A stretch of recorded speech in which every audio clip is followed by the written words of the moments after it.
Join us for the very first IFL Live at London's Indigo at the O2, Sunday, August the 13th, with me, Kugan Cassius, and some very special guests. Eddie Hearn, Darren Barker, Johnny Fisher and more. Tickets now on sale. So in the words of Eddie Hearn, you get up, you dress up, and you fucking show up. This is Umar Ahmed for IFL TV, beginning of a huge UK press tour in one day. Leeds first. Just hearing Leigh Wood's story up there, incredible, really. Yeah, and a great example to young fighters that one, a loss doesn't define you. Two, you can learn so much from defeat. Three, never give up.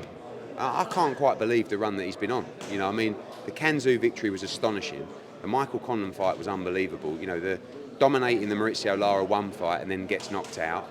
Comes back, dominates the second fight. Now fights Josh Warrington, unbelievable. And you know, for Josh, you've got two-time world champions up there, and Josh trying to become a three-time world champion. Nottingham against Leeds in Sheffield, going to be an amazing fight, amazing atmosphere, and part of a big back-end schedule coming up for 2023.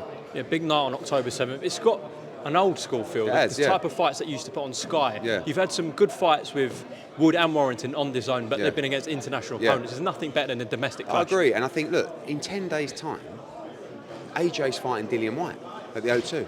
It's absolutely massive. And, you know, now you've got Wood Warrington, obviously working on Taylor Cameron. You've got Jack Catchell in a big fight. You've got Joe Caldina defending his title. We've got a great roster of fighters and a great run coming up, but there is nothing like a domestic fight. Brought over some great international opponents over the last couple of years, but not everybody's heard of them.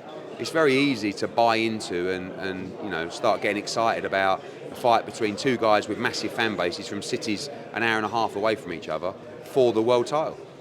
Seen Oscar De La Hoya's tweet? He's waiting for your call. I know, it's nice, wasn't it? All of a sudden he wants to make a fight. He wants to make the fight because the zone want to make the fight. And we've already been talking to Golden Boy for a number of weeks about Munguía against Berlanga. Frank Smith met with Eric Gomez in LA. Obviously DAZN have said to Matchroom and Golden Boy, that's the fight we want next. Jaime Munguía against Berlanga. Absolutely epic fight.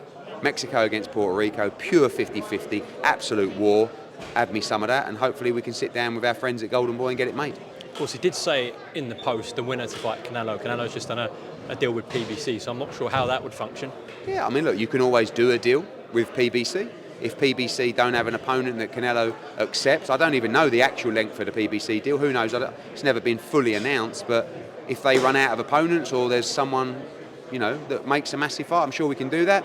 If Canelo doesn't agree terms for a certain fight and he leaves PBC, I'll tell you what, you know, the Munguía-Berlanga winner is absolutely nailed on to fight Canelo Alvarez. I mean, it's a massive fight, and again, I think it's like certain fights just make sense, right? Wood Warrington, like, how can you not make it? Berlanga Munguía, exactly the same. How can we not make it? We've got to get it done. Eddie, I know Kugan spoke to you the other day. A couple of things he didn't ask about. Obviously, Callum Smith won't be fighting Beterbiev for the foreseeable because Beterbiev's got some dental issues. So what's going to go on with Callum in the meantime? Well, we've actually got a call with Callum today. I mean, he's hugely frustrated because, annoyingly, Callum Smith last boxed on August 27th. He was supposed to fight against Stepien and got injured and had to pull out the fight. Then he decided to wait for the Beterbiev fight. Then now that's been cancelled. We're told that Beterbiev won't be ready till actually January or February. So for Callum Smith, he's just done 7 or 8 weeks. He wants to fight ASAP. Can we slot him on the AJ card coming up on August 12th? Can we get him on a September card? But really, Callum needs to fight, I think, before the end of September, because he's not going to wait till January or February. It would be 15 months out of the ring, and that's not a good look to fight someone like Artur Beterbiev. So I would like to try and find a way for Callum to get out and fight. Is Derek Chisora fighting on the Joshua card? Yes, we are waiting for board approval for the Derek Chisora fight. We wanted to announce a few days ago, but again, we're calling the board, waiting for approval, and we will likely announce anyway, subject to board approval, hopefully today or tomorrow. But yes, plan Derek Chisora to fight on that card. Marius Wack's been... No, much better fight than Marius Wack, and actually quite a tough fight, but I'll wait for it to be announced. Okay, cool. Your interview on Piers Morgan didn't go down too well with Team Fury. Have you seen the comments yesterday? No. On yesterday? No, go on. Frank's comments? No. Oh, yeah, but was it my nose grew 6 inches or something like that? Yeah, I saw his comments about Frotch's nose, like a wine gum or something like that. A couple of noses he was on one. about. Yeah, he was on one. I quite like watching Frank's interviews now because he's just gone totally rogue. I actually see a lot of similarities. Don't forget that Frank Warren's son is not the front of the business, but really running the business in George. And obviously Barry Hearn's son, me, is running the business. So the great dynasties that our fathers have in the sport is now being run by the sons, which I think is great. It's a great story. And Frank sometimes reminds me a little bit of my old man in a way that they're both, I won't use a specific word, but a little bit doolally, the pair of them, right? And they don't care, right? And they're so rogue with what they say and so bizarre sometimes with what they say that I actually quite like that interview. I only watched it, you tagged me in. Yeah. Thanks. He wasn't happy that you got on Piers Morgan and said that you turned down an offer because they haven't got an offer. What I'm saying is apparently Tyson Fury is the biggest name in boxing, right? According to Frank, like one of, huge name, blah, blah. Since when do you have to wait for an offer that never really comes anyway? Like when you do a deal with the Middle East, you don't just sit on your chair and wait for an offer to come in. You pitch fights to these territories and you negotiate deals. So when I went and did a deal in Abu Dhabi, or when we did the Usyk fight, they didn't just phone me up randomly one day and go, this is our offer. I went to them and said, would you be interested in a rematch? What could we do?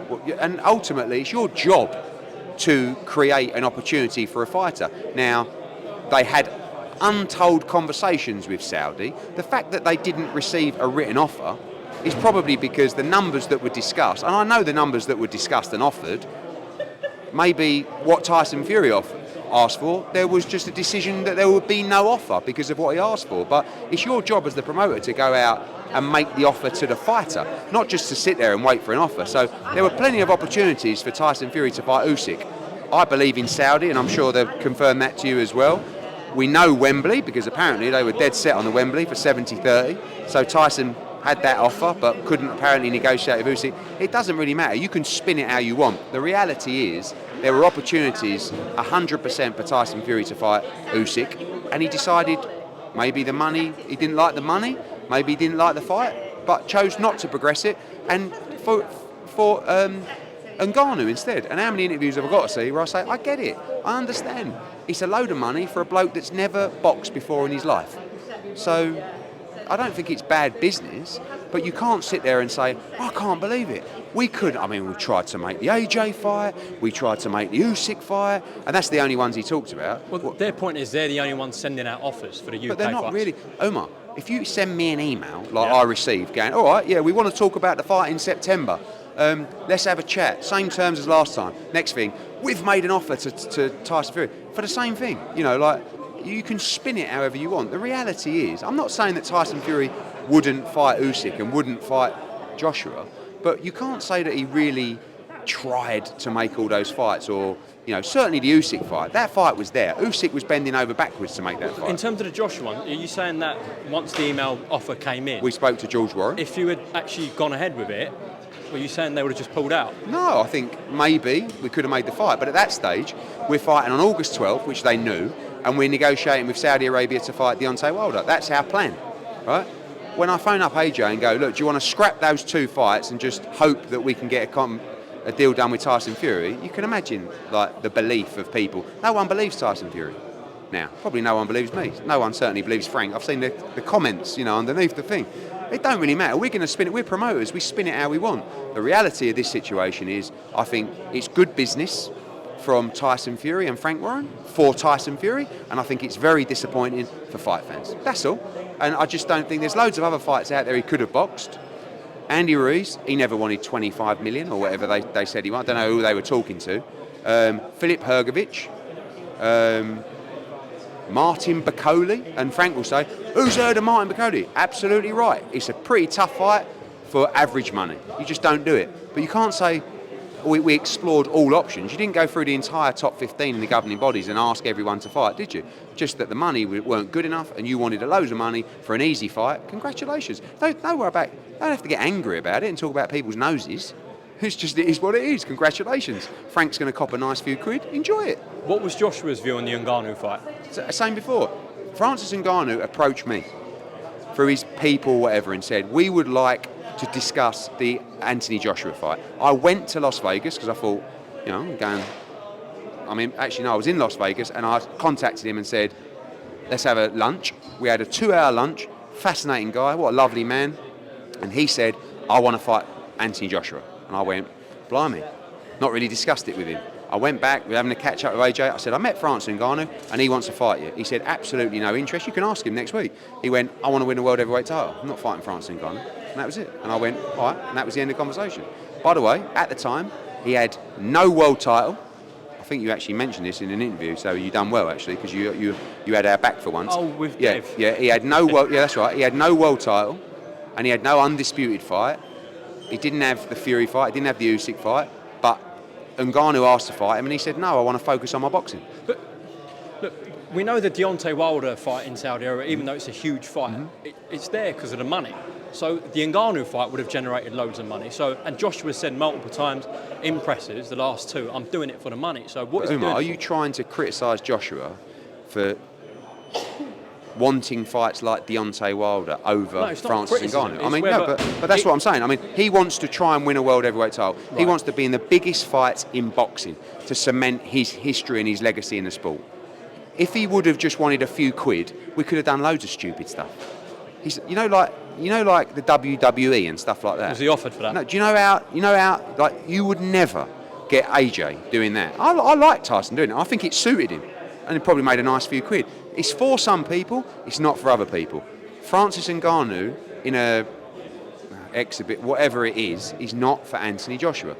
Now listen, when he's 50 and he's not bothered about the World Heavyweight Championship, and someone comes out and offers him 30 million to have an exhibition, that's on him. He'll still never take it. But I'm not asking, oh, you should be praising AJ because he's just all about boxing and legacy. But that's his life. And he's just focused and obsessed with trying to become world heavyweight champion again. And so that's the main priority. Absolutely, yeah, absolutely. But he wants to make money, and when there's a dangerous fight like Deontay Wilder, he wants to make a load of money.